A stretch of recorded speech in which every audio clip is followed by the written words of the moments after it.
ప్రియమైన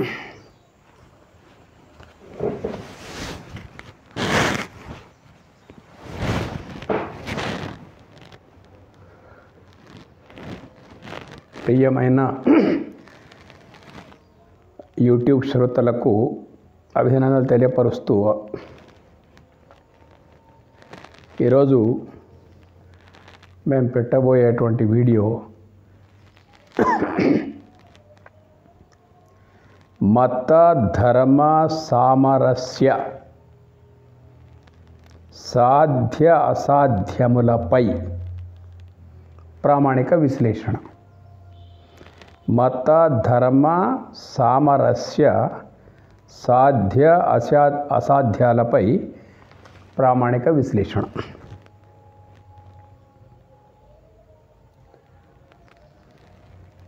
ఈరోజు భారతదేశంలో మత సామరస్యం బాగా దెబ్బతింటుందన్నట్టు.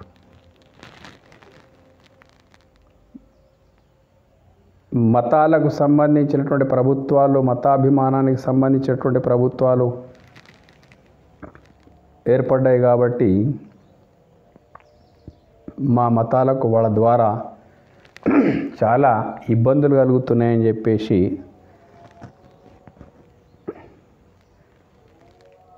వేరే మతాల వాళ్ళు అంటున్నారు.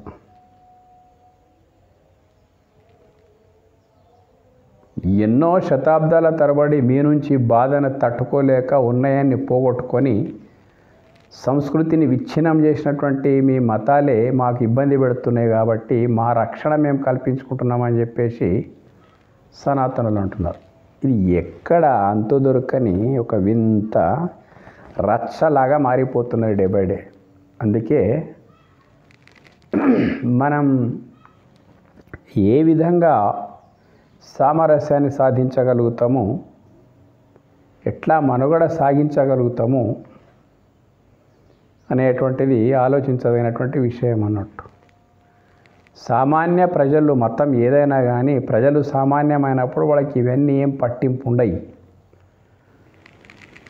ఈ దేశం లోపల ముస్లిమ్స్ ఉన్నారు అంటే ఈ దేశం మట్టి లోపల పుట్టి దేశంలో మట్టి లోపలనే పెరిగి వాళ్ళ డిఎన్ఏ మొత్తం ఈ సనాతనులేదే కాబట్టి మెజారిటీ ముస్లిమ్స్ ఇవేవి పట్టించుకోకుండా సరే మీ పూజలు మీకు, మా పూజలు మాకు, మా వ్యవహారం మాకు, మీ వ్యవహారం మీకు అని చెప్పేసి పెద్ద పట్టింపులు లేకుండానే హిందువులు ముస్లింలు కొనసాగుతూ ఉన్నారు, క్రిస్టియన్స్ వీళ్ళంతా. కానీ మనిషికి అతివాదం ఏదైతుందో అతివాదమే సంకటాలు తెచ్చిపెడుతుంది అన్నట్టు. ఇప్పుడు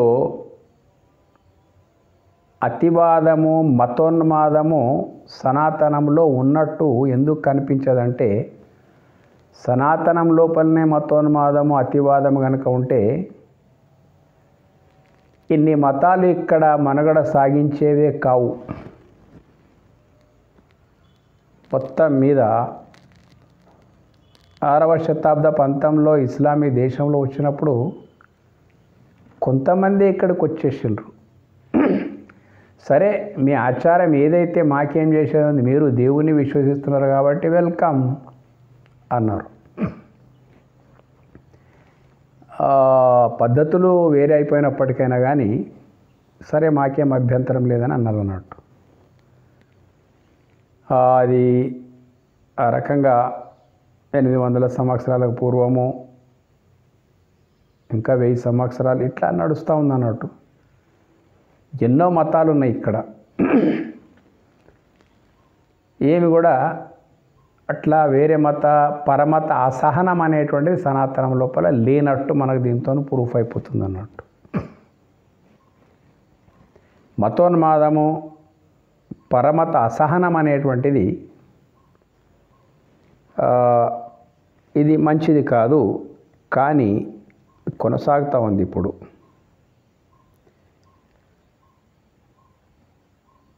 మన దగ్గర దేశకాల పరిస్థితులకు అనుగుణంగా అడ్జస్ట్ అయిపోయేటువంటి స్వభావం ఉన్నది మనకు సనాతనులకు. కానీ భావజాల ప్రధానంగా కట్టుదిట్టంగా మత సంస్థాపకులు గీసిన గీతను దాటకుండా దేశకాల పరిస్థితులకు అనుగుణంగా మార్పులకు కూడా అవకాశం లేకుండా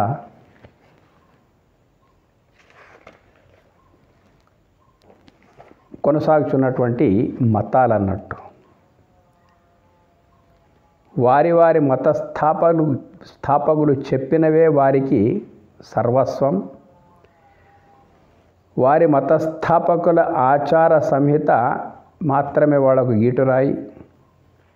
దేశం ఏదున్నా, ప్రభుత్వాలు ఏదున్నప్పటికైనా కానీ వాళ్ళ యొక్క పద్ధతులు వాళ్ళు కొనసాగిస్తారు.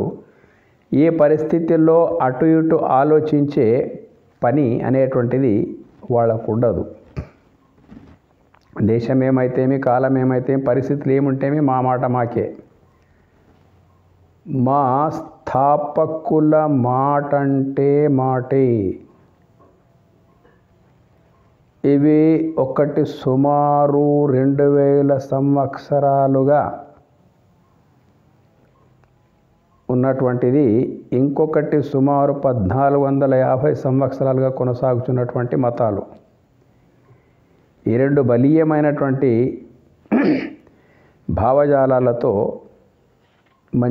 గట్టి మూలాలు కలివి ఈ దేశంకు దూరం లోపల ప్రాదుర్భవించినటువంటివి.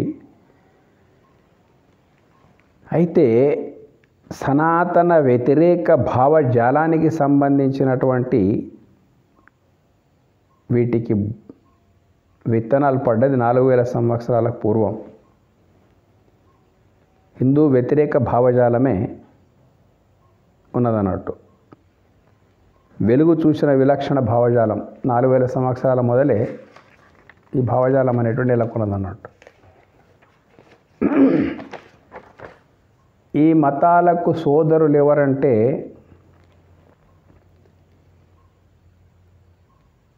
స్వీయ మతస్థులతోనే సోదర భావం ఉంటుంది.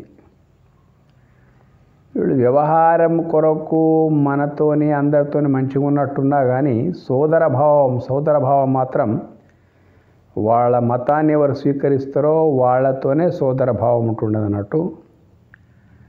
పరమతస్థులు వాస్తవంగా చెప్పాలంటే వ్యవహారం కొరకు కలిసి ఉంటారే తప్ప పరమతస్థులు దూరులు అన్నట్టు. ఎందుకంటే వాళ్ళ మత గ్రంథాల లోపలనే ఇట్లా ఉంది. ఈ మతం స్వీకరించినటువంటి వాళ్ళు అవిశ్వాసులు ఎవరైతే ఉంటారో వాళ్ళతోని మీరు సన్నిహితులుగా మసులుకుంటే, వాళ్ళకు మీరు దగ్గరైతే వాళ్ళ దేవుడు ఏమంటాడంటే, ఈ నీ మతాన్ని స్వీకరించినటువంటి వాళ్ళతోని నీవు సాన్నిహిత్యం కొనసాగిస్తే, దగ్గరైపోతే నేను నీకు దూరం అవుతా అని చెప్పేసి అట్లా ఇన్స్ట్రక్షన్స్ వాళ్ళ మతం లోపల ఉన్నాయి. కాబట్టి ఆ భయంకు మన దేవుడు వీళ్ళతో దగ్గరైతే మన దేవుడు మనకు దూరం అయిపోతాడని చెప్పేసి కలిసిమెలిసి ఉండడం వేరే. కానీ మానసికంగా సనాతనుల యొక్క ఆచార విచారాలంటే వీరికి అస్సలే గిట్టవు. ప్రభుత్వాలు వేరే ఉండబట్టి నడుస్తూ ఉంది. కానీ వాళ్ళ ప్రభుత్వాలు నడిచినప్పుడు వాళ్ళ భావజాలం ఎంత ఘోరమైందంటే,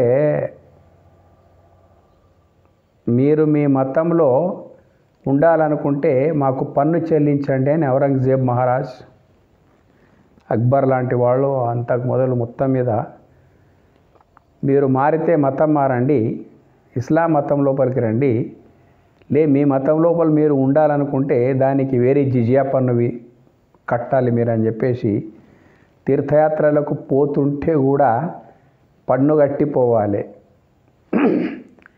ఈ రకంగా కొనసాగినటువంటి ఆ రోజులు ఏవైతున్నాయి కదా, అంటే పరధర్మ ఆచారాలంటే వీరికి అసలే గిట్టవు. విస్పష్టంగా వీరి సాహిత్యంలో, మత గ్రంథాల్లో హిందువుల ఆచార విచారాలు, సనాతనుల ఆచార విచారాలు, పూజల గురించి తీవ్ర వ్యతిరేకత, ద్వేషభావం విస్పష్టంగా ఉందన్నట్టు. నూరిపోయబడి ఉంది. వీరి గ్రంథాల్లో అత్యంత పురాతనమైన సనాతన పురుషులు, సనాతన భూభాగం, అప్పుడు ప్రపంచమంతా వ్యాపించి ఉన్నటువంటి సనాతన ధర్మం ఏదైతే ఉందో 5,000 సంవత్సరాలకు పూర్వము ఇక్కడ గొప్ప గొప్ప యుద్ధాలు కూడా జరిగినాయి. మహాభారత యుద్ధాలు, రకరకాల ధర్మ అధర్మ ఎన్నో జరిగినాయి భారత భూభాగం మీద. వేలాది సంవత్సరాలుగా పరిపూర్ణమైనటువంటి సాంస్కృతిక వికాసం చెందినటువంటి భారతదేశం ఇట్లా ఉంటే కూడా ఇక్కడ ఏ ఆనవాళ్ళు కూడా వాళ్ళ మత గ్రంథాల్లో పల్లెవు. ఒక భారతదేశం అనేది ఉంది. ఇక్కడ కూడా గొప్ప గొప్ప యుద్ధాలు జరిగినాయి. ధర్మ అధర్మం యొక్క సంఘర్షణలు ఇక్కడ కూడా జరిగినాయి. మహాభారత యుద్ధం లాంటివి కూడా జరిగినాయి. ఇక్కడ ఈ భూభాగం విషయం లేదు, ఇక్కడి ప్రవక్తల విషయం లేదు, ఏమీ లేదన్నట్టు. ప్రస్తావన చర్చ సనాతనం గురించి, భారత భూభాగం గురించి కానీ ప్రస్తావన చర్చ మచ్చుకైనా ఆ మత గ్రంథాల లోపల కానరాదు. అంతేకాదు వీరు మూర్తి పూజ, దేవతోపాసనలను తీవ్రంగా ఖండించినారు. మత గ్రంథాల లోపల ఉంది. పాపం వీళ్ళు ముస్లిమ్స్ మనకు ఏం అనడం లేదు, అది విషయం వేరే, క్రైస్తవులు ముస్లిమ్స్ కానీ మత గ్రంథాల లోపల మాత్రం తీవ్రమైనటువంటి మూర్తి పూజ, దేవతోపాసనలు తీవ్రంగా ఖండించినటువంటి వాళ్ళు. అంతటితో కాకుండా మూర్తులను, రాతి బొమ్మలను, వీటిని దేవుని స్థానంలో ఉంచి మీరు పూజిస్తే శాశ్వత నరకానికి మీరు పాత్రులైపోతారు, మీకు శాశ్వత నరకవాసం తప్ప ఇంకోటి దొరకదని చెప్పేసి పుస్తకాల లోపల క్లియర్ అభివర్ణించబడ్డది. కానీ ఎప్పుడు కూడా కొందరు ఉండవచ్చు, కానీ ఇక్కడ ఉన్నవాళ్ళు కలిసిమెలిసే ఉన్నారు ముస్లిమ్స్ అంతా. ఎందుకంటే కన్వర్టెడ్ కాబట్టి మూలాలంతా DNA అంతా ఇక్కడి మట్టిదే కాబట్టి ఇక్కడ మట్టి యొక్క గొప్పతనం వాళ్ళ లోపల ఉండబట్టి వాళ్ళ మైండ్ లోపలికి తీవ్రమైనటువంటి భావజాలము జొరలేదు వీళ్ళ మైండ్ లోపలికి. ఇవే కాకుండా సనాతనుల ఏ చరిత్ర, ఆచార, విచారాలు మచ్చుకైనా వీరి గ్రంథాల్లో కనరావు. ఏవి కూడా ఎంత చూద్దామన్నా మన సంస్కృతి, సంప్రదాయాలు, ఈ దేశం, విచారం ఒక ఎగ్జాంపుల్కు కూడా మనకు అక్కడ కానరావు. ఇంకా ముంగడికి వెళ్ళిపోతే వైదిక పరంపరలో గోవును తల్లి తర్వాత తల్లిగా భావిస్తారు. దానికి కొంచెం తల్లిలాగా పూజనీయ భావంతో చూస్తారు అన్నట్టు. ఇది సనాతనంలో ఉంటే గోహత్యతో పాటుగా కొన్ని సనాతన వ్యతిరేక విధానములు వీళ్ళ మత గ్రంథాల లోపల లిఖించబడినాయి అన్నట్టు. నేను కూడా గతంలో అనుకుంటున్నా, సరే తినడానికి ఇష్టపడి ఎవరెవరు ఏదేదో తింటూ ఉంటారు. చైనా లోపల కప్పలు పాములు అన్నీ కూడా తింటుంటారు. ఇంకో కొన్ని దేశాల్లో కుక్కలని తింటుంటారు. ఇది జీవచాపల్యం కాబట్టి ఇట్లా నడుస్తుందేమో, అవును కూడా అందుకే వాళ్ళు తింటారు అనేటువంటి భ్రమ నాకు కూడా ఉండింది అన్నట్టు గతం లోపల. కానీ అట్లా లేదు. వాళ్ళకు తినడానికి ఇష్టం ఉన్నది లేదు పక్కకు పెట్టేస్తే దేవుని ప్రీత్యర్థం వాళ్ళు విశ్వసించేటువంటి దేవుడు ఎవరైతున్నారో ఆ దేవుని ప్రీత్యర్థం దేవుడే స్వయంగా సర్వ సల్లక్షణాలతో కూడినటువంటి గోవును నా పేరిట బలివ్వండి అని క్లియర్గా రాసింది ఉన్నదన్నట్టు. కాబట్టి ఆ భ్రమలకి నేను బయటకు వచ్చేసిన. పాపం వీళ్ళది కాదు దోషము, మూల సూత్రాల లోపలనే అట్లున్నప్పుడు వీళ్ళు ఏం చేస్తారని చెప్పేసి నేను అనుకున్నాను అన్నట్టు మొత్తం మీద. అవే కాకుండా గోహత్యతో పాటుగా కొన్ని సనాతన వ్యతిరేక విధానములు వీరి గ్రంథాల్లో చాలా స్పష్టంగా లిఖించబడి ఉన్నాయి అన్నట్టు. అయితే వీరి మతాలు, మత ఆచారాలు, మత ప్రవక్తల గురించి మరి సనాతనుల సాహిత్యంలో అస్సలే లేదు. యేసుక్రీస్తు గురించి కానీ, ముహమ్మద్ ప్రవక్త గురించి కానీ, వాళ్ళ భావజాలం గురించి కానీ మన మత గ్రంథాల లోపల అస్సలే ఎందుకు లేదు? అసలే లేదు. కారణం వీరి చరిత్ర ఇటీవలిది. యేసు ప్రభు వచ్చేసి 2000 సంవత్సరాలు అయిపోయింది. ముహమ్మద్ ప్రవక్త గారు వచ్చేసి 1400 సంవత్సరాలు అయింది. మనది మహాభారత కాలం లోపల అంటే 5000 సంవత్సరాలకు అవతలైపోయింది. మన రచనలన్నీ భారత, భాగవత, భగవద్గీత, బ్రహ్మసూత్రాలు, దర్శన శాస్త్రాలు ఇవన్నీ 5000 సంవత్సరాలకు పూర్వమే మూల సంస్కృత భాష లోపల ఉన్నాయన్నట్టు. ఈ తర్వాత కాలం లోపల వచ్చినట్టు వాటిపైన భాష్యాలు తప్ప మూల గ్రంథాలు మాత్రం చాలా వేల సంవత్సరాల పురాతనమైనటువంటి మన దగ్గర ఉన్నాయి. కాబట్టి ఈ మతాలు మొన్న వచ్చినాయి కాబట్టి వీళ్ళ ప్రస్తావన అక్కడ ఉండే ప్రసక్తి లేదు. ఇతిహాస కాలం లోపల వీరు లేరు కాబట్టి వీరి గురించి అనుకూల వ్యతిరేకతలు ఎలా మన గ్రంథాల్లో ఉంటాయి? వీళ్ళు లేనప్పుడు వీళ్ళ గురించి అనుకూలత ఉండదు మన గ్రంథాల లోపల, వ్యతిరేకత ఉండదు. వాళ్ళు ఉంటే కదా అప్పటికి. ఇది ప్రత్యేకత మన దగ్గర. అంటే పరమత అసహనము, పరమత దూషణ అనేటువంటిది అప్పటికి మతాలే లేవు, దూషణ లేదు, భూషణ లేదు అంత మొత్తం మీద. అంటే ఈ రకంగా ఉందన్నట్టు. మన గ్రంథాల లోపల వీళ్ళని గురించి ఎలాంటి అనుకూల వ్యతిరేక విమర్శలు లేవు. కాకపోతే గోహత్య అనేటువంటిది మహాపాతకంగా సనాతన ధర్మంలో పేర్కొనబడ్డది. గావో సర్వస్య మాతరః అన్న వైదిక సత్యం ఉంది. గోవు తల్లి తర్వాత అందరికీ తల్లి లాంటిదని ఇది అనగా ఈ భావన వాళ్ళకు లేకపోయినప్పటికైనా కానీ అక్కడ ఒక ప్రత్యేకత ఉంది, కానీ దాన్ని అమలుపరచడం లేదు. స్వయంగా ముహమ్మద్ ప్రవక్తని అన్నారు. ఏమన్నారంటే గోవు యొక్క ఉత్పత్తులు ఏవైతున్నాయో పాలు కానీ, పెరుగు కానీ, మజ్జిగ కానీ, నెయ్యి కానీ ఆరోగ్యానికి ఎంతో మంచివి. ఆవు పాలు ఇలాంటివన్నీ చాలా మంచివి.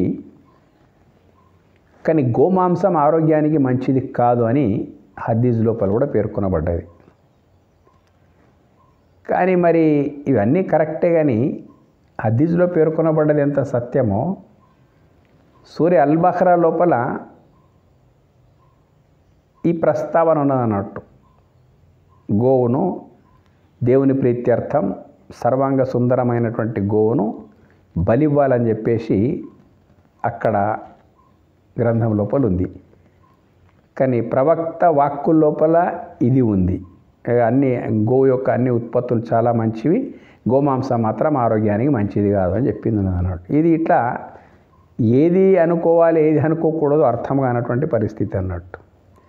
ఉత్పత్తులపై ఇవన్నీ చాలా మంచి అని అంటున్నాడు. ఎంతో మంచివి కాబట్టి వాడండి అని ప్రవక్తలు చెప్పి ఉన్నారు. ఈ రకంగా ఆరోగ్యానికి మాత్రం గోమాంసం మంచిది కాదని కూడా అన్నారు వారు. కానీ దేవుని ప్రీత్యర్థం గోవును బలివ్వమని కూడా ఆ గ్రంథంలో స్పష్టంగా మనకు వ్రాయబడి ఉంది. సంలక్షణమైనటువంటి బహుశా ఈ ఒక్క అంశమే మత వైషమ్యాలకు ఘోర కారణమై ఉంటుందని నేను నా వ్యక్తిగత అభిప్రాయపడుతున్నాను. మిగతా ఎందుకు మనకు వేరే మతస్థులతో పేచీ లేదు అని అంటే ఎవరు ఏ ప్రకారంగా ఉపాసిస్తే వారిని ఆ ప్రకారంగా గ్రహించడానికి దేవుడు సిద్ధంగా ఉన్నాడు అన్నట్టు. కాబట్టి మనకు ఏదైనా అభిప్రాయ భేదం ఉంటే ఈ ఒక్క అంశంతోనే ఈ మత వైషమ్యాలు ఇంతగా పెరిగిపోయినాయని చెప్పేసి మనం అనుకోవాల్సి వస్తుంది. ఇంకా ముందుకు పోతే వాళ్ళు ఏమంటారంటే మా మతంలోకి రాని వారికి పరలోకంలో ఉత్తమ స్థానము దక్కదు. ఇదొక మాట. ఇవన్నీ అతివాదానికి సంబంధించిన మాటలు అన్నట్టు. నీ మతం వచ్చింది కొన్ని సంవత్సరాల మొదలు 1400 సంవత్సరాల మొదలు. అంతకు మొదలు సృష్టి ఎప్పటి నుంచి ఉందో, ఎంతమంది పుట్టినరో, ఎంతమంది గిట్టినరో, మరి వాళ్ళందరూ కూడా నరకంలో ఉన్నట్టేనా? తర్కానికి తట్టుకొని కొన్ని మాటలు ఉన్నాయన్నట్టు. సృష్టి ఎప్పుడు పుట్టింది స్పష్టంగా లేదు. అయితే సృష్టి పుట్టినప్పటి నుంచి ఎందరు వచ్చిండ్రు, ఎందరు పోయినరు, ఎందరు చచ్చిండ్రు, వాళ్ళందరూ ఎక్కడున్నారు అనేటువంటి విషయం ఒక విశ్వాసం అన్నట్టు. ఏమీ తెలియదు. కాకపోతే మా మతంలోకి రాని వారికి పరలోకంలో ఉత్తమ స్థానం దక్కదు అంటారు వీళ్ళు. వాళ్ళు మీకంటే మొదలు పుట్టి చచ్చిన వాళ్ళ గతి ఏం కావాలి? ఆ ప్రశ్నకు సమాధానం లేదు. ఇంకా ఒకవేళ మా మతం లోపలికి రాకపోతే దేవుని ఆగ్రహము మీరు చెవి చూస్తారు. కాబట్టి మా మతం కాని వారిని మేము అవిశ్వాసులు అంటాము. అంటే దేవుణ్ణి నమ్మనటువంటి వాళ్ళు అని అర్థం. కాఫిర్ అంటారు, అంటే అవిశ్వాసులు అని అర్థం అన్నట్టు. అయితే దేవుడు ఎప్పటి నుంచో ఉన్నాడు, సృష్టి ఎప్పటి నుంచో ఉంది, ప్రజలు ఎప్పటి నుంచో ఉన్నారు. ఎప్పుడు ప్రతి కాలం లోపల పుట్టిన చచ్చినటువంటి జనం ఎవరైతే ఉన్నారో, వేదం సనాతన చాలా పాతనైనటువంటి వేదము, భూమండలం అంతా వ్యాపించున్నటువంటిది వైదిక ధర్మము. సృష్టి పుట్టినప్పటి నుంచి దేవుడున్నాడు, భక్తులు ఉన్నారు. ఇద్దరి మధ్య లోపల ఎట్లా కొనసాగాలో అనేటువంటి విధి విధానం ఉన్నది, వైదిక ధర్మం ఉన్నది. మొత్తం మీద ఇట్లా అయిపోయింది. అయితే ఇప్పుడు వీళ్ళు మా మతం కాని వారిని మేము అవిశ్వాసులు అంటాము. అంటే దేవుణ్ణి విశ్వసిస్తున్నటువంటి వాళ్ళకు మీ ముద్ర కావాలా? మీరు ముద్ర వేస్తేనే దేవుడు నా విశ్వాసం, నా భక్తుడని అంగీకరిస్తాడా? ఏమేమో మాట్లాడతారు అన్నట్టు. ఇటువంటి ఏం చేస్తున్నారంటే మత వైషమ్యాలను పెంచడమే తప్ప తగ్గించడం లేదు. అవుట్ ఆఫ్ లాజిక్, హేతుయుక్తం కానటువంటి విషయాలు ఏవైతే ఉన్నాయో కదా, ఎన్నో మాట్లాడుతూ ఉంటారు. అవి సరే, వాళ్ళ విశ్వాసాలు వాళ్ళకి ఏమన్నా పర్వాలేదు, కానీ ఇతరుల భావజాలాన్ని ఢీకొనేటువంటి మాటలు కొన్ని ఉంటాయి అన్నట్టు. అక్కడనే మత వైషమ్యాలు పెరిగిపోవడానికి అవకాశం ఉంది. కొన్ని విషయాలు మన దేశం లోపల ఉండేటువంటి ముస్లిం క్రిస్టియన్స్కి ఇంకా బైబిల్ లోతులు కానీ, ఖురాన్ లోతులు కానీ చాలా 95% జనానికి తెలియవు. ఇటువంటి మాటలనే వాళ్ళకి తెలిస్తే వాళ్ళు మనకి ఎంతో దూరం అయిపోతారు, మనని ఏం చేస్తారో అర్థం కాని పరిస్థితి అన్నట్టు. మొత్తం మీద చాలా మాట్లాడుతూ ఉంటారు. మా గ్రంథము చివరి గ్రంథం, ప్రళయం వరకు ఇంకొక గ్రంథం రాదు, మొత్తం సందేశం ఇందులోపలనే ఉంది. ఆ తర్వాత మా ప్రవక్త చివరి ప్రవక్త, మళ్ళీ ఎవరు రారు పోరు. మరి ప్రళయం ఎప్పుడు వస్తుంది అని అడిగినాం అనుకోండి, మొత్తం దానికి సరైన సమాధానం లేదు. కాబట్టి అస్పష్టము, హేతుయుక్తము కానటువంటి కథనాలను విస్తరింపజేసి అంతా మా మతం లోపల రానివారు అవిశ్వాసులే, వాళ్ళకు నరకమే శరణ్యం, ఇటువంటి వాదనలతో ఏమైపోతుందంటే వైషమ్యాలు పెరగడానికి అవకాశం బాగా పెరిగిపోతుంది అన్నట్టు. మొత్తం మీద మా మతం స్వీకరించని వారు వాళ్ళు అంటారు, క్రైస్తవులు ఏమంటారు, వీళ్ళేమో అవిశ్వాసులు అంటారు. కొంచెం న్యాయం వీళ్ళు. ఇంకా వాళ్ళు క్రైస్తవులు అయితే ఏకంగా మా మతం లోపలికి రాని వాళ్ళంతా పాపులే అంట. చూడండి, విషయం చూస్తుంటే ప్రపంచ జనాభా లోపల ప్రపంచము దేవుడిది, ప్రపంచం లోపల ఉండే సర్వము దేవుడిది, ప్రపంచం లోపల పుట్టిన ప్రతి ఒక్కడు దేవుని యొక్క కారణంగానే పుట్టినటువంటి వాళ్ళు వీళ్ళంతా. ఇప్పుడు ఈ మతాలు ఎట్లా చేస్తున్నాయంటే మొత్తం మీద ప్రపంచ జనాభా 800 కోట్లు ఉన్నది, ఒక 200 కోట్లు ముస్లిమ్స్ ఉన్నారు, అంటే 600 కోట్లు వాళ్ళ దృష్టి లోపల అవిశ్వాసులే. మొత్తం మీరు అవిశ్వాసులు అంటే మీరు ఏ రకంగా దేవుని మార్గం లోపల పోయినా కానీ మీ దేవుని దృష్టి లోపల మీరు మా ఐడియాలజీ ప్రకారం అవిశ్వాసులు అని వాళ్ళు అంటారు అన్నట్టు. ఏవైపు 600 కోట్లు వాళ్ళ దృష్టిలో అవిశ్వాసులు. ఏంటిది ఇది భావజాలం? ఆ తర్వాత క్రైస్తవుల దగ్గరికి పోతే క్రీస్తు రక్తంలో తడవనటువంటి వాళ్ళంటే బాప్తిస్మం ద్వారా క్రైస్తవ్యమును స్వీకరించని వాళ్ళంతా పాపులే. పెద్ద తిట్టు ఇది. అందరు పాపులే బాహాటంగా చాటుతూ ఉంటారు అన్నాడు మొత్తం మీద. వీళ్ళేమో కాఫీర్లు అంటారు, వాళ్ళేమో పాపులు అంటారు. ఇప్పుడు 600 కోట్ల మంది కాఫీర్లే వీళ్ళ దృష్టి లోపల. ఎందుకంటే వాళ్ళ మతంలో స్వీకరించిన వాళ్ళంతా కాఫీర్లే, వాళ్ళ మతం స్వీకరించని వాళ్ళంతా పాపులే. అంటే 550 కోట్ల మంది వాళ్ళ దృష్టిలో పాపులు, 600 కోట్ల మంది వీళ్ళ దృష్టిలో పాపులు అన్నట్టు. ఏమి గుత్తాధిపత్యం ఇది? దేవుడు అనేటువంటి వాడు ఎవరికన్నా దాసుడా, ఎవరికన్నా లోబడి ఉంటాడా? వాని గుత్తాధిపత్యం ఎవరికన్నా ఇచ్చి కూర్చుంటాడా? దేవుని సృష్టి నియమాలు వచ్చిన ప్రతి అవతారం కూడా సృష్టి నియమాలకు అనుకూలంగానే ప్రవర్తించవలసింది తప్ప రాముడు వచ్చినా, కృష్ణుడు వచ్చినా, ఇంకా వాళ్ళ తాత ముత్తాతలు ఎవరు వచ్చినప్పటికైనా కానీ సృష్టి నియమాలకు నియమబద్ధులయ్యే జీవించవలసి వస్తుంది తప్ప ఎవరి కొరకు సృష్టి నియమాలు, దైవ శాసనాలు మారవు. ఎందుకు మారవు అంటే సృష్టి లోపల దేవుని యొక్క సృష్టి అయినటువంటి ప్రకృతి ఏదైతే ఉందో, సూర్యుడు ఉన్నాడు, చంద్రుడు ఉన్నాడు, నక్షత్ర గ్రహాలు ఉన్నాయి, భూమి ఉన్నది, పంచభూతాలు ఉన్నాయి.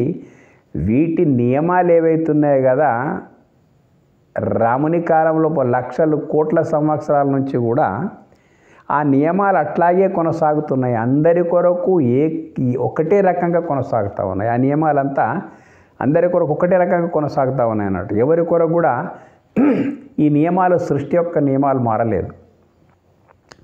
ఆనాడు పుట్టిన కోట్ల సంవత్సరాలు మొదలు పుట్టినటువంటి రాముని కాలం, అంతకంటే పూర్వకాలంలో పుట్టినటువంటి వాళ్ళు కూడా ఉచ్ఛ్వాస నిశ్వాసాలతోనే ఉన్నారు. అప్పుడు సృష్టి క్రమము, సంతానోత్పత్తి కూడా సతిపతి సంగమం వల్లనే జరిగింది. సూర్యోదయము, సూర్యాస్తమాలు అట్లాగే ఉన్నాయి. త్రికాలాలు, వర్షాకాలం, ఎండాకాలం, చలికాలం అట్లాగే ఉంది. ఆనాడైనా కానీ భూమిలో ఉత్పత్తి అయినటువంటి వస్తువులే తిని జీవించినటువంటి వాళ్ళు, ఆ భూమి నియమాలు అట్లాగే ఉన్నాయి, పంచభూతాల నియమాలు అట్లాగే ఉన్నాయి. సృష్టి లోపల దైవ సృష్టి ఏదైతే ఉన్నదో దీని లోపలనే ఏ ఒక్క నియమము మారడానికి వీరు లేకుండా కొనసాగుతున్నప్పుడు దేవుడు ఎట్లా మారతాడబ్బా? దేవుడు ఒక్కొక్క కాలం లోపల ఒక్కొక్కరితో ఒక్కొక్క ప్రవర్తిస్తాడా? రామునితో ఒక విధంగా ప్రవర్తించే దేవుడు కృష్ణునితో ఒక విధంగా ప్రవర్తించనా? శివునితో ఒక విధంగా ప్రవర్తించే, మొహమ్మద్ ప్రవక్తతో ఒక విధంగా ప్రవర్తించే, యేసుక్రీస్తుతో ఒక విధంగా ఇట్లుంటుంది. సృష్టి నియమాలే మారనప్పుడు దైవం యొక్క అస్తిత్వము, దైవం యొక్క వ్యాపకత్వము, దైవం యొక్క నియమ నిబంధన ఎట్లా మారుతుంది? మారడానికి వీల్లేదన్నట్టు. సృష్టి ఎట్లా అందరికీ సమానంగా ఉందో, జీవధర్మాలు ఏ రకంగా అందరికీ సమానంగా ఉన్నాయో, దేవుని యొక్క నియమ నిబంధనలు కూడా అట్లాగే ఉంటాయి. ఏ పని చేయడం వల్ల పాపులు అనబడతారో ఆ పని చేసిన ప్రతి ఒక్కడు పాపులే. ఏ విధంగా ఉండడం వల్ల అవిశ్వాసులు అనబడతారో దేవుని శాసనం లోపల ఆర్యంగా ఉండేవాళ్ళు ప్రతి ఒక్కరు కూడా అవిశ్వాసులే.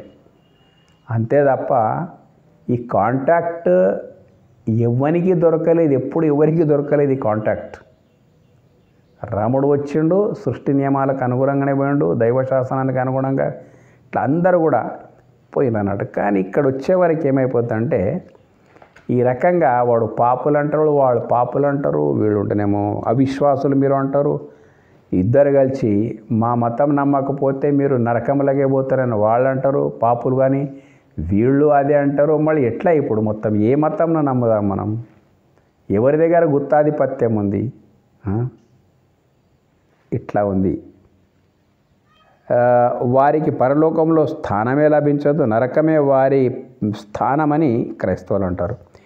ఈ రెండు మతాలు హిందువులను భౌతికంగా ఎట్లా ఇంకా ముంగడికి పోతే ఏముందంటే, ఏదో ఈ దేశం లోపల బయట నుంచి వచ్చిన మతాలు ఉన్నాయి అవి, కాబట్టి వాళ్ళు అణిగిమెణిగే ఉంటున్నారని మనం అనుకోవాలి. ఎందుకంటే మన రక్తమే వాళ్ళ లోపలది, ఈ భూమి యొక్క మట్టే ఈ క్రైస్తవులు ముస్లిం లోపల ఉన్నది కాబట్టి వాళ్ళు ఏమైనా కానీ ఇంకా ప్రేమలు చచ్చిపోలేదు వాళ్ళ లోపల.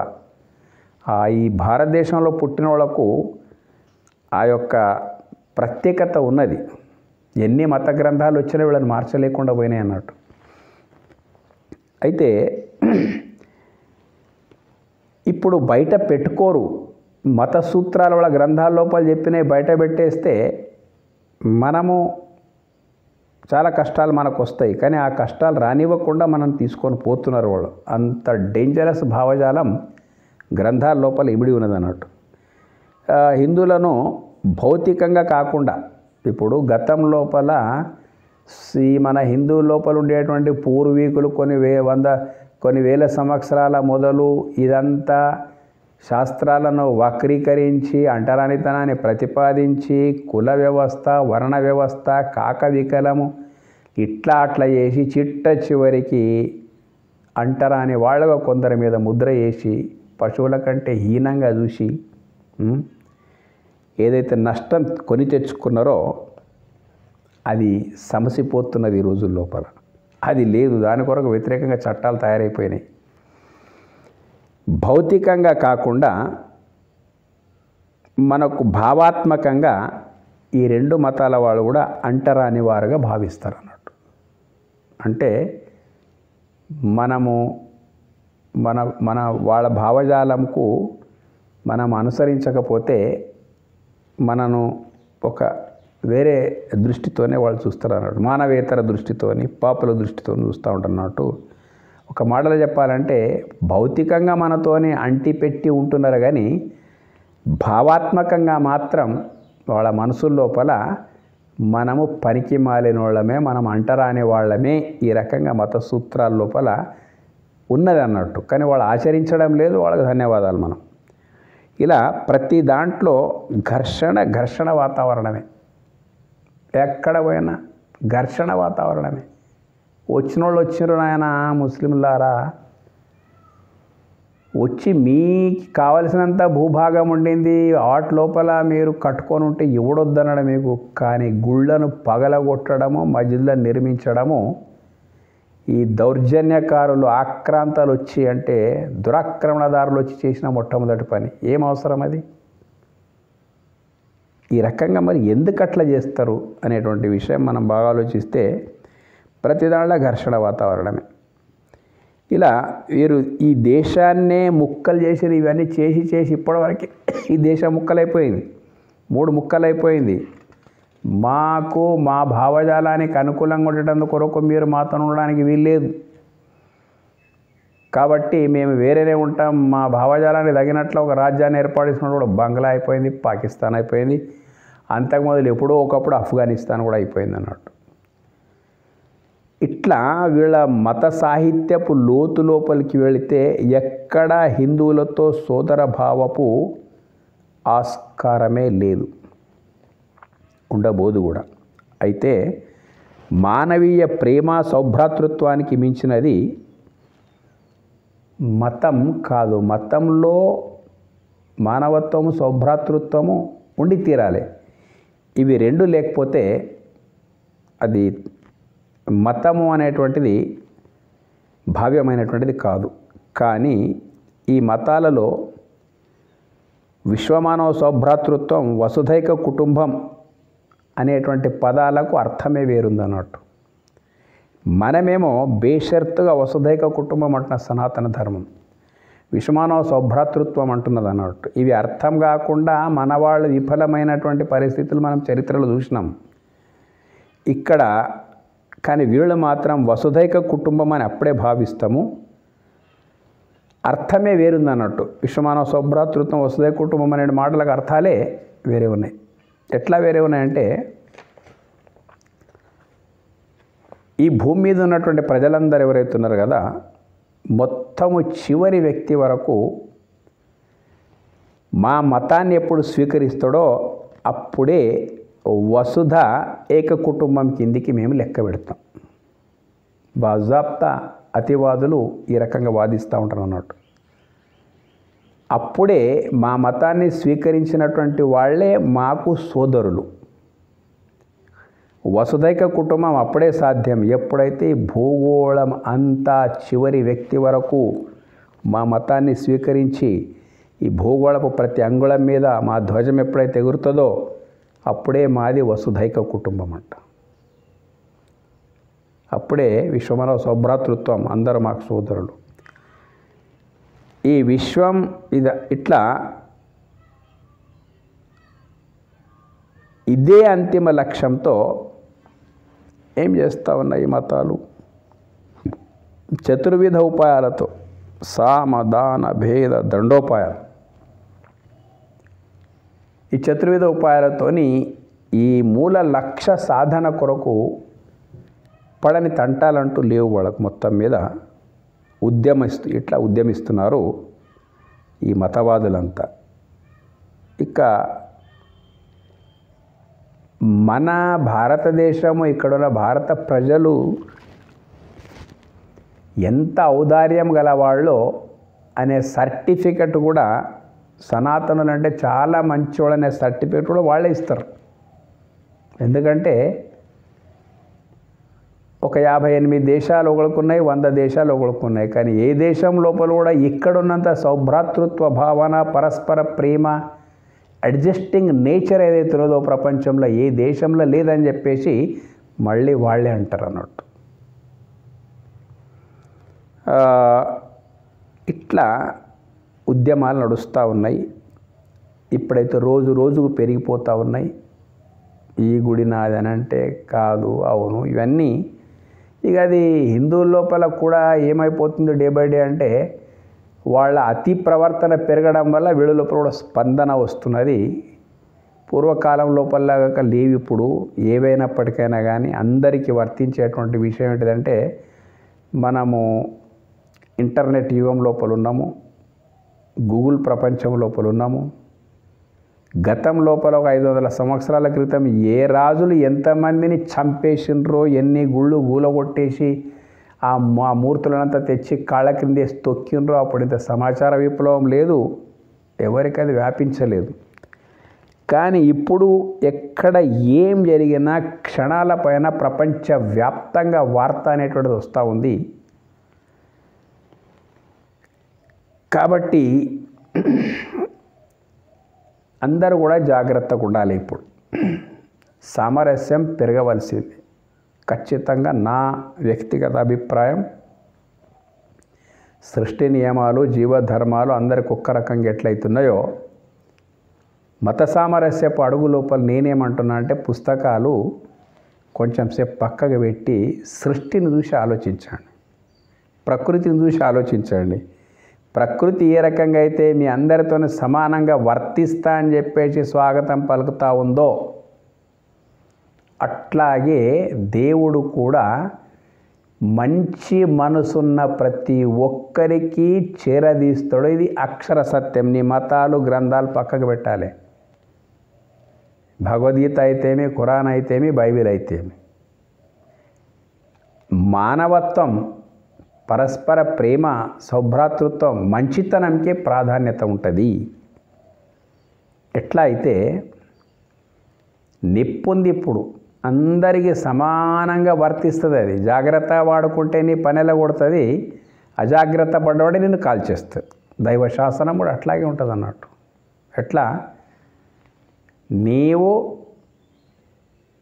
సన్మార్గవర్తనుడవైతే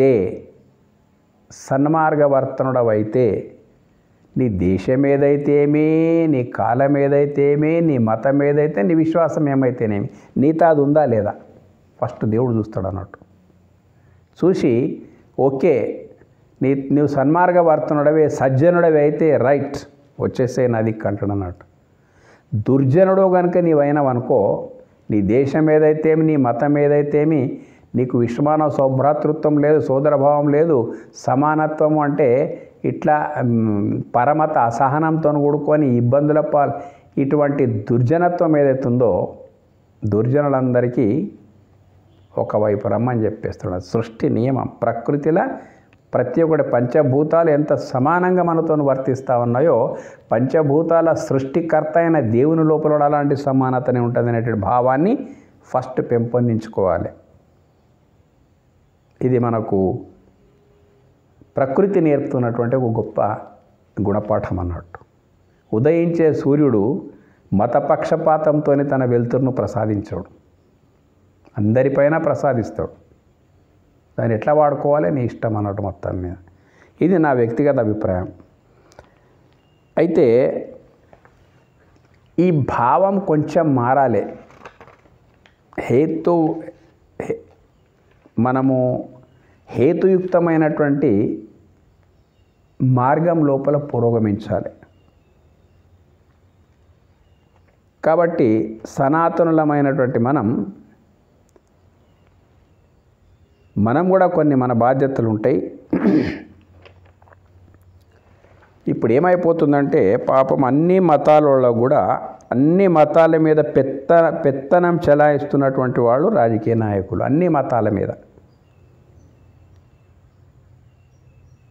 ఎట్లా ఎవరు ఎన్ని రకాల ప్రయత్నం చేసినా రాజకీయం యొక్క చదరంగం లోపల వచ్చేవరకే తలక్రిందులైపోతున్నాం. హిందువులైతే, క్రైస్తవులైతే, ముస్లింలైతే. ఆ ఓటు యొక్క వ్యసనం ఇంత ఘోరమైందంటే వాళ్ళు ఎప్పుడు ఎవరికి ఏం భ్రమలు కల్పిస్తారో, ఎవరి ఓట్లు లాగడానికి ఏమేం ప్రకటనలు చేస్తారో మనకు పరస్పరం ఒకరి లోపల కూడా వైషమ్యాలు పెంచి ఆటలాడుకునేటందుకు కొరకు ఈ రాజకీయ నాయకులు కూడా మత ఘర్షణలు పెరగడానికి చాలా కారణమైపోతున్నారు అన్నట్టు. ఏ పార్టీ వారు ఏమంటారో తెలియదు, వాళ్ళు ఎందుకు అంటున్నారో తెలియదు, వాళ్ళ లక్ష్యం ఏమిటో తెలియదు. పాపం ఊబి లోపల పడిపోతూ ఉన్నాం మొత్తం. ఈ దాని నుంచి మనం జాగ్రత్తగా ఉండాలి. కొంచెం సనాతనులమైనటువంటి మనం సనాతన ధర్మం యొక్క లోతును కూడా గ్రహించాలి. మన తప్పులు కూడా మనం చూసుకోవాలి. సనాతనమైనటువంటి మనం కూడా కొంచెము దేవుడు, భక్తి అనేటువంటిది ఏంటిది, దేవుడు అంటే ఏంటిది, భక్తి అంటే ఏంటిది, ఎలా భక్తి చేయాలి, నీవు చేసేటువంటి భక్తితోని ఇతరులకు ఏమాత్రం బాధ కలగకుండా నీ భక్తి కొనసాగాలి. ఇది ప్రతి మతస్థులకు వర్తించిన విధంగానే సనాతన హిందూ సోదరులు కూడా వర్తిస్తుంది. సనాతన అంటే మనము సనాతన ధర్మం యొక్క లోతులను గ్రహించి, వేదం ఏం చెప్తున్నదో గ్రహించి, ఆ వైదిక పద్ధతి ప్రకారంగానే మనము మన భక్తి భావాన్ని కొనసాగించాలి. పిచ్చి పిచ్చి భ్రమల నుండి మనం కూడా దూరం అయిపోవాలి. వైదిక భక్తి పేరుతోని మనం చేస్తున్నటువంటి పిచ్చి పనులు ఎన్ని అన్ని కావు, ఖర్చు ఇంత అంత కాదు. అది వేద ప్రామాణికంగా ఇది ఉన్నదా, సనాతనులం అంటాము, వేద ప్రామాణికమైన ధర్మం అని అంటాము. మన ఆచార విచారాలు పిచ్చి పిచ్చిగా ఉంటే వేరే మతస్థులు మనపైన ఇంకా ఒక విధమైనటువంటి ఈర్ష్యను పెంచుకుంటున్నాడు. నిజమైనటువంటి వైదిక ధర్మాన్ని ఆచరిస్తే ప్రపంచమంతా తల ఉంచవలసిందే మతం ఏదైనప్పటికైనా. ఎందుకంటే సంపూర్ణమైనటువంటి మానవత్వ ప్రధానమైనటువంటి సనాతన ధర్మం. మానవత్వం అన్నప్పుడు ఎదుటి వాళ్ళకి ఎలాంటి మన నుంచి ఇబ్బందులు జరగకూడదు. అటువంటి పరిస్థితి లోపలనే మన భక్తి కూడా ముంగటికి కొనసాగాలి. సనాతన వైభవాన్ని మనము ఏముంది అనేటువంటిది జ్ఞానము పుస్తకాల ద్వారా గ్రహించేటువంటి పరిస్థితి లోపలికి మనం రావాలి. పుస్తకాలు మూసిపెట్టి ఇష్టం వచ్చిన పని లోపలికి ఇష్టం వచ్చిన విధంగా మనము చేస్తే అది మన వేదం కూడా మనకు మన్నించదు. సనాతన వైభవాన్ని ఆచరిస్తే తప్ప మనను మనం రక్షించుకోలేము. భక్తి కూడా కొన్ని సూత్రాలు ఉన్నాయి. ఆ సూత్రబద్ధంగానే ముందుకు పోవాలి. చాలా అద్భుతమైనటువంటి సూత్రాలు ఉన్నాయి మనకు మొత్తం మీద. ప్రపంచం లోపల ఈ దేవుడు ఒక్కడే ఉన్నాడని ఎవడు మనకు నేర్పాల్సిన అవసరం లేదు. మరి దేవతోపాసన ఎట్లా అనేటువంటి విషయం కూడా మనకి ఎవరు నేర్పాల్సిన అవసరం లేదు. మన దగ్గర ఏం కావాలని అది అంతున్నది, కానీ మన వాళ్లకు ప్రచారం చేసే సోయి లేదు. మూర్తి పూజల గురించి తీవ్రమైన ఖండన వేరే మత గ్రంథాల లోపలది, కానీ దాని లోపల సైన్స్ ఏంటిదో నచ్చజెప్పే పరిస్థితి లోపల మన వాళ్ళు ఎవరు లేరు. ఆలయాలంటే ఏంటి, ఆలయాల లోపల ఉండే టెక్నాలజీ ఏంటిది, దేవతా మూర్తులు అంటే ఏంటి, మూర్తి యొక్క స్ఫూర్తి మనం ఎలా పొందాలి, ఎందుకొరకు మూర్తుల యొక్క ప్రతిష్టాపన జరిగింది, దాని లోపల ఉండే సాఫ్ట్వేర్ హార్డ్వేర్ పరిస్థితులు ఏంటి వివరించి చెప్పే పరిస్థితి లోపల మనం లేము. కాబట్టి అది కరెక్ట్ మనం చెప్పగలిగితే దేవతోపాసన అంటే ఏంటిది? పంచభూతాలను దేవతలను ఎందుకన్నారు? దేవతా స్థానం ఎందుకున్నది? వాటికి సూర్యచంద్ర నక్షత్రాలు ఉన్నాయి, ఇంకా రకరకాల ఈ సృష్టి లోపల పంచభూతాలు ఉన్నాయి. నీ దేహం లోపల ఉండే వైభవం ఏమిటిది? వేదం ఏం చెప్తా ఉన్నది? ఇలాంటివన్నీ ఉన్నాయి ఉన్నట్టు నువ్వు చెప్తే ఈ దేశం లోపలికి ఏ మతము యొక్క అవసరం లేకుండే. అయితే మన సనాతన ధర్మం యొక్క వైభవాన్ని మనం సరిగ్గా తెలుసుకొని ఆచరించకపోవడము వల్ల ఏమైపోయిందంటే ఇటువంటి అవకాశాలు దొరికినాయి వాళ్లకు. అయిందేమైంది, ఇప్పటి కూడా సనాతనం యొక్క వైభవం ఏదైతుందో విద్యావంతులారా దాన్ని గ్రహించండి, ఆ మార్గంలో పురోగమించండి. ఆలయాలకు అర్థం ఉన్నది, మూర్తులకు అర్థం ఉన్నది, మూర్తి ఉపాసన, మూర్తి అర్చన పూజలకు కూడా అర్థం ఉన్నది, అన్నిటికీ అర్థం ఉన్నది. పిచ్చి పిచ్చిగా ఎవడో కాదు అవునంటే ఏడిపోయేది ఏం లేదు. ఏమున్నదని చెప్పే పరిస్థితి లోపల మనం లేం. పెద్ద పెద్ద పీఠాధిపతులు కూడా, మఠాధిపతులు కూడా ఈ ఉద్యమాన్ని తీసుకొని రావాలి. నాయనల్లారా, మూర్తి ఇందుకొరకున్నది. మీ హృదయాల్లో మీ మత ప్రవక్తలు ఎట్లయితే మూర్తులు ప్రతిష్ఠితమై ఉన్నాయో అట్లాగే మేము ఆలయాల లోపల ప్రతిష్ఠితం చేసుకున్నాం. మాకు చాలామంది, మీకు ఎంతమంది దేవుళ్ళారు ఒకడు అడిగితే సీదా చెప్పేయాలి. ప్రపంచం లోపల ఎంత జనాభా ఉంటే అంతమంది అందరూ కూడా మాకు దేవుళ్ళే, అంతమంది దేహాలన్నీ మా కొరకు దేవాలయాలే. ఇంత ధైర్యంగా చెప్పగలగాలి. ఎందుకంటే ఆ అవకాశాలు మనకు ఉన్నాయి. ఎక్కడ చూస్తున్నాం మనం? ఈ మాట వెనక పెద్ద లాజిక్ ఉంది. ఎట్లా? శాస్త్రాల లోపల మీకు నెక్కితే దొరుకుతున్నట్టు మొత్తం మీద. మీకు ఎంతమంది దేవుళ్ళు అంటే 800 కోట్ల మంది మాకు దేవుళ్ళే అని చెప్పవచ్చు. ఎందుకంటే ప్రతి ఒక్కరి లోపల దివ్యత్వం ఉన్నది, ప్రతి ఒక్కరి దేహం ఉన్నది, ప్రతి దేహం లోపల దేవుడు ఉన్నాడు కాబట్టి ప్రతి దేహం ఒక దేవాలయమే. ఇప్పుడేం మాట్లాడుతావు ఇంకా? మూర్తులు ఎందుకు పెట్టినరు? మూర్తి యొక్క స్ఫూర్తి ద్వారా మనం సక్రమమైన మార్గం నడిచడం కొరకు ప్రతిరోజు ఆ మూర్తిని చూసి ఆ స్ఫూర్తి అనేది మన లోపల రగిలేటందుకు కొరకు పెట్టినరు. దేవతోపాసన అంటే ఏంటిది? అందరూ దేవతోపాసకులే. ప్రపంచంలో పుట్టిన ప్రతి ఒక్కడు దేవతోపాసకుడే. ఉపాసన అంటే సమీపించడం. ఏంటి సమీపించడం? గాలిని సమీపిస్తున్నావు, నీటిని సమీపిస్తున్నావు, అగ్నిని సమీపిస్తున్నావు, భూమిని సమీపిస్తున్నావు, ఆకాశాన్ని సమీపిస్తున్నావు. వాటి ఉపాసన లేకుండా ఎవ్వడు ఈ ప్రపంచంలో బతకలేడు. ఈ సత్యాన్ని మనం విడమర్చి చెప్తే ప్రతి ఒక్కడు దేవతోపాసకుడే.